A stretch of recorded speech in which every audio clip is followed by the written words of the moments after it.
ನಮಸ್ಕಾರ. ಕರ್ನಾಟಕದ ಸರ್ಕಾರಿ ಶಿಕ್ಷಣ ವ್ಯವಸ್ಥೆಯಲ್ಲಿ ಒಂದು ತುಂಬಾನೇ ದೊಡ್ಡ ಬದಲಾವಣೆಯಾಗೋ ಸೂಚನೆ ಸಿಕ್ಕಿದೆ. ಸಾವಿರಾರು ಶಿಕ್ಷಕರ ನೇಮಕಾತಿಯಿಂದ ಹಿಡಿದು ಹಳ್ಳಿಗಳಲ್ಲೂ ಹೊಸ ರೀತಿಯ ಶಾಲೆಗಳನ್ನು ಶುರು ಮಾಡುವವರೆಗೂ ಸರ್ಕಾರದ ಕೆಲವು ಪ್ರಮುಖ ಘೋಷಣೆಗಳು ಶಿಕ್ಷಣದ ದಿಕ್ಕನ್ನೇ ಬದಲಿಸುವ ಸಾಧ್ಯತೆ ಇದೆ. ಬನ್ನಿ ಇದ್ರ ಬಗ್ಗೆ ಇನ್ನಷ್ಟು ಆಳವಾಗಿ ತಿಳಿದುಕೊಳ್ಳೋಣ. ಮೊದಲಿಗೆ ಈ ಒಂದು ಸಂಖ್ಯೆಯನ್ನ ಗಮನಿಸಿ. 15,000. ಇದೇನು ಅಂತ ಯೋಚನೆ ಮಾಡ್ತಿದ್ದೀರಾ? ಇದೊಂದು ದೊಡ್ಡ ಸಂಖ್ಯೆ ಅಲ್ವಾ? ಇದರ ಹಿಂದೆ ಕರ್ನಾಟಕದ ಶೈಕ್ಷಣಿಕ ವಲಯಕ್ಕೆ ಸಂಬಂಧಪಟ್ಟ ಒಂದು ಬಹಳ ದೊಡ್ಡ ಸುದ್ದಿ ಇದೆ. ಹೌದು, ಆ 15,000 ಅನ್ನೋದು ಬೇರೇನೂ ಅಲ್ಲ, ರಾಜ್ಯದಲ್ಲಿ ಅತಿ ಶೀಘ್ರದಲ್ಲಿ ನೇಮಕ ಆಗಲಿರುವ ಹೊಸ ಶಿಕ್ಷಕರ ಸಂಖ್ಯೆ. ಇದು ರಾಜ್ಯದ ಸರ್ಕಾರಿ ಶಾಲೆಗಳಲ್ಲಿ ಒಂದು ಹೊಸ ಶಕೆಗೆ ನಾಂದಿ ಹಾಡಲಿದೆ ಅನ್ನೋದು ಸ್ಪಷ್ಟ. ಓಕೆ, ಈ ಎಲ್ಲ ಮಾಹಿತಿ ಎಲ್ಲಿಂದ ಬಂತು, ಯಾರು ಹೇಳಿದು ಅನ್ನೋ ಪ್ರಶ್ನೆ ಸಹಜ ಅಲ್ವಾ?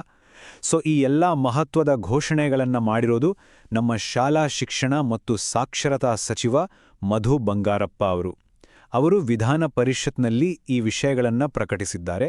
ಹಾಗಾಗಿ ಇದು ಒಂದು ಅಧಿಕೃತ ಮಾಹಿತಿ. ಹಾಗಾದ್ರೆ ಈ ಇಡೀ ಅನೌನ್ಸ್ಮೆಂಟ್ನಲ್ಲಿ ನಾವು ಗಮನಿಸಬೇಕಾದ ಪ್ರಮುಖ ಪಾಯಿಂಟ್ಸ್ ಯಾವ್ಯಾವು? ಇಲ್ಲಿ ಮುಖ್ಯವಾಗಿ 4 ವಿಷಯಗಳಿವೆ. ಮೊದಲು ಆ ದೊಡ್ಡ ಶಿಕ್ಷಕರ ನೇಮಕಾತಿ ಬಗ್ಗೆ, ಆಮೇಲೆ ಎಷ್ಟೋ ವರ್ಷಗಳಿಂದ ನಿಂತೋಗಿದ್ದ ಪ್ರಿನ್ಸಿಪಾಲ್ಗಳ ಪ್ರಮೋಷನ್ ಬಗ್ಗೆ, ಹಾಗೆಯೇ KPS ಶಾಲೆ ಅನ್ನೋ ಒಂದು ಹೊಸ ಕಾನ್ಸೆಪ್ಟ್, ಕೊನೆಗೆ ಇವೆಲ್ಲದರಿಂದ ಆಗಬಹುದಾದ ಒಟ್ಟಾರೆ ಪರಿಣಾಮ ಏನು ಅನ್ನೋದನ್ನ ನೋಡೋಣ. ಸರಿ, ಮೊದಲನೇ ವಿಷಯ ಶಿಕ್ಷಕರ ನೇಮಕಾತಿ. ಯಾಕಂದ್ರೆ ಇದು ಇಡೀ ಶಿಕ್ಷಣ ವ್ಯವಸ್ಥೆಯ ಬೆನ್ನೆಲುಬು ಇದ್ದ ಹಾಗೆ. ಆದ್ರೆ ಯಾಕೆ ದಿಢೀರಂತ 15,000 ಹೊಸ ಶಿಕ್ಷಕರು ಬೇಕು? ಅದಕ್ಕೋತ್ತರ ಇಲ್ಲಿದೆ ನೋಡಿ. ಈ ಸಂಖ್ಯೆಯಲ್ಲಿ 34,027. ಈ ಸಂಖ್ಯೆ ಸದ್ಯದ ಪರಿಸ್ಥಿತಿಯೇ ಒಂದು ಕನ್ನಡಿಯಂತಿದೆ. ಹೌದು, ರಾಜ್ಯದ ಸರ್ಕಾರಿ ಶಾಲೆಗಳಲ್ಲಿ ಸದ್ಯಕ್ಕೆ ಕೆಲಸ ಮಾಡ್ತಿರೋ ಅತಿಥಿ ಶಿಕ್ಷಕರ ಸಂಖ್ಯೆ ಇದು. ಅಂದ್ರೆ 34,000ಕ್ಕೂ ಹೆಚ್ಚು. ಪರ್ಮನೆಂಟ್ ಟೀಚರ್ಸ್ ಬದಲಿಗೆ ಟೆಂಪರರಿ ವ್ಯವಸ್ಥೆ ಮೇಲೆ ನಮ್ಮ ಶಾಲೆಗಳು ಎಷ್ಟು ಅವಲಂಬಿತವಾಗಿದೆ ಅನ್ನೋದು ಇದರಿಂದ ಕ್ಲಿಯರಾಗಿ ಗೊತ್ತಾಗುತ್ತೆ. ಸೊ ಇದಕ್ಕೆ ಸರ್ಕಾರದ ಪ್ಲಾನ್ ಏನು?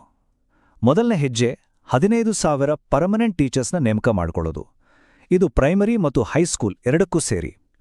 ಇದರ ಜೊತೆಗೆ ರಾಜ್ಯದಲ್ಲಿ ಸದ್ಯ 9,499 ಪದವೀಧರ ಪ್ರಾಥಮಿಕ ಶಿಕ್ಷಕರ ಕೊರತೆ ಇದೆ ಅಂತಾನೂ ಒಪ್ಕೊಳ್ಳಲಾಗಿದೆ. ಪರೀಕ್ಷೆಗಳು ಮುಗಿದ ಮೇಲೆ ಸದ್ಯಕ್ಕೆ ಅತಿಥಿ ಶಿಕ್ಷಕರ ನೇಮಕಾತಿ ಪ್ರಕ್ರಿಯೆ ಕೂಡ ಶುರುವಾಗಲಿದೆ. ಓಕೆ, ಟೀಚರ್ಸ್ ವಿಷಯ ಆಯಿತು. ಈಗ ಮುಂದಿನ ವಿಷಯಕ್ಕೆ ಬರೋಣ. ಇದು ಶಾಲಾ ಕಾಲೇಜ್ಗಳ ಲೀಡರ್ಶಿಪ್ಗೆ ಸಂಬಂಧಿಸಿದ್ದು. ವರ್ಷಗಳಿಂದ ನಿಂತಿದ್ದ ಪ್ರಾಂಶುಪಾಲರ ಮುಂಬಡ್ತಿಗೆ ಈಗ ಗ್ರೀನ್ ಸಿಗ್ನಲ್ ಸಿಕ್ಕಿದೆ. ಏನಾಗಿತ್ತು ಅಂದ್ರೆ, ಸುಮಾರು 6 ವರ್ಷಗಳಿಂದ ರಿಸರ್ವೇಷನ್ಗೆ ಸಂಬಂಧಪಟ್ಟ ಒಂದು ಕೋರ್ಟ್ ಕೇಸ್ನಿಂದಾಗಿ ಪ್ರಿನ್ಸಿಪಲ್ಗಳ ಪ್ರಮೋಷನ್ ಪ್ರಕ್ರಿಯೆ ಅನ್ನೋದೇ ಕಂಪ್ಲೀಟಾಗಿ ನಿಂತೋಗಿತ್ತು. ಆದರೆ ಇತ್ತೀಚೆಗೆ ಸುಪ್ರೀಂ ಕೋರ್ಟ್ನಿಂದ ಒಂದು ಮಹತ್ವದ ಆದೇಶ ಬಂದಿದೆ. ಹಾಗಾಗಿ ಈಗ ಈ ಪ್ರಮೋಷನ್ ಪ್ರಾಸೆಸ್ ಮತ್ತೆ ಶುರುವಾಗಲಿದೆ. ಈ ಒಂದು ಡಿಸಿಷನ್ನಿಂದ ತಕ್ಷಣಕ್ಕೆ ಅನುಕೂಲ ಆಗಲಿರೋದು 461 ಸರ್ಕಾರಿ ಪ್ರಥಮ ದರ್ಜೆ ಕಾಲೇಜುಗಳ ಪ್ರಾಂಶುಪಾಲರಿಗೆ. ಇವರ ಮುಂಬಡ್ತಿಗೆ ಬಹಳ ಬೇಗ ಚಾಲನೆ ಸಿಗಲಿದೆ. ಇದು ಬರೀ ಕಾಲೇಜ್ಗಳಿಗೆ ಮಾತ್ರ ಸೀಮಿತ ಅಲ್ಲ. ಇದರ ಜೊತೆಗೆ 1,301 ಹೈಸ್ಕೂಲ್ ಹೆಡ್ಮಾಸ್ಟರ್ಗಳ ಪ್ರಮೋಷನ್ ಪ್ರೋಸೆಸ್ ಕೂಡ ಶುರುವಾಗುತ್ತೆ ಅಂತ ಸಚಿವರು ಹೇಳಿದ್ದಾರೆ. ಸೊ ಇದು ಶಾಲಾ ಕಾಲೇಜ್ಗಳ ಲೀಡರ್ಶಿಪ್ಗೆ ಒಂದು ಹೊಸ ಹುರುಪು ಕೊಡೋ ಪ್ರಯತ್ನ. ಇನ್ನು ಮೂರನೇ ವಿಷಯ, ಬಹುಶಃ ಇದು ಎಲ್ಲಕ್ಕಿಂತ ಇಂಟ್ರೆಸ್ಟಿಂಗ್ ಅಂತಾನೂ ಹೇಳಬಹುದು. ಸರ್ಕಾರ ಹಳ್ಳಿಗಳ ಮಟ್ಟದಲ್ಲಿ ಒಂದು ಹೊಸ ಕಾನ್ಸೆಪ್ಟ್ನ ಶಾಲೆಗಳನ್ನು ಶುರು ಮಾಡೋಕ್ಕೆ ಪ್ಲಾನ್ ಮಾಡಿದೆ. ಏನಿದು ಗೇಟ್ವೇ ಮಾದರಿ ಕರ್ನಾಟಕ ಪಬ್ಲಿಕ್ ಶಾಲೆ ಅಥವಾ KPS? ಸಿಂಪಲ್ ಆಗಿ ಹೇಳೋದಾದ್ರೆ, ಪ್ರತಿ ಗ್ರಾಮ ಪಂಚಾಯಿತಿ ಲೆವೆಲ್ನಲ್ಲಿ ಒಂದು ಹೈ ಕ್ವಾಲಿಟಿ ಎಜುಕೇಷನ್ ಕೊಡೋ ಮಾಡೆಲ್ ಸ್ಕೂಲನ್ನು ಕಟ್ಟೋದು ಸರ್ಕಾರದ ಗುರಿ. ಹಾಗಾದ್ರೆ ಇದರ ಉದ್ದೇಶಗಳೇನು? 1, ಪ್ರತಿ ಗ್ರಾಮ ಪಂಚಾಯಿತಿಗೆ ಒಂದು ಒಳ್ಳೆ ಸುಸಜ್ಜಿತ ಶಾಲೆ. 2, ಹಳ್ಳಿಯ ಮಟ್ಟದಲ್ಲೇ ಕ್ವಾಲಿಟಿ ಎಜುಕೇಷನ್ ಸಿಗೋ ಹಾಗೆ ಮಾಡೋದು. ಮತ್ತು 3, ಗ್ರಾಮೀಣ ಭಾಗದಲ್ಲಿ ಶೈಕ್ಷಣಿಕ ಮೂಲಸೌಕರ್ಯವನ್ನ ಇನ್ನಷ್ಟು ಸ್ಟ್ರಾಂಗ್ ಮಾಡೋದು. ಸರಿ, ಈ ಎಲ್ಲಾ ಘೋಷಣೆಗಳನ್ನ ಒಂದೊಂದಾಗಿ ನೋಡಿದ್ವಿ. ಈಗ ಇವೆಲ್ಲವನ್ನೂ ಒಟ್ಟಿಗೆ ಸೇರಿಸಿ ನೋಡಿದ್ರೆ ಕರ್ನಾಟಕದ ಶಿಕ್ಷಣ ಕ್ಷೇತ್ರದ ಮೇಲೆ ಇದರ ಒಟ್ಟಾರೆ ಇಂಪ್ಯಾಕ್ಟ್ ಹೇಗಿರ್ಬೋದು?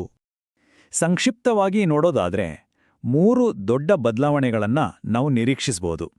1, 15,000 ಹೊಸ ಟೀಚರ್ಸ್ ಬರೋದ್ರಿಂದ ಕ್ಲಾಸ್ರೂಮ್ಗಳಲ್ಲಿರೋ ಕೊರತೆ ನೀಗುತ್ತೆ. 2, ಅರ್ಹರಿಗೆ ಪ್ರಮೋಷನ್ ಸಿಕ್ಕಾಗ ಲೀಡರ್ಶಿಪ್ಗೆ ಒಂದು ಹೊಸ ಬೂಸ್ಟ್ ಸಿಗುತ್ತೆ. ಮತ್ತು 3, ಇದೆಲ್ಲದರ ಜೊತೆಗೆ ಪ್ರತಿ ಗ್ರಾಮ ಪಂಚಾಯತ್ನಲ್ಲಿ KPS ಶಾಲೆಗಳು ಶುರುವಾದರೆ ಗ್ರಾಮೀಣ ಶಿಕ್ಷಣಕ್ಕೆ ಒಂದು ಹೊಸ ರೂಪ ಸಿಗುವ ಸಾಧ್ಯತೆ ಇದೆ. ಆದರೆ ಕೊನೆಗೊಂದು ಪ್ರಶ್ನೆ ಹಾಗೆ ಉಳಿಯುತ್ತೆ. ಪೇಪರ್ ಮೇಲ್ ನೋಡೋಕೆ ತುಂಬಾನೇ ಚೆನ್ನಾಗಿರೋ ಈ ಬೃಹತ್ ಯೋಜನೆಗಳು ನಿಜವಾಗ್ಲೂ ಅಂದುಕೊಂಡಂತೆ ಜಾರಿಗೆ ಬಂದು ಕರ್ನಾಟಕದ ಶಾಲಾ ಶಿಕ್ಷಣದ ಚಿತ್ರಣವನ್ನೇ ಬದಲಾಯಿಸುತ್ತವ?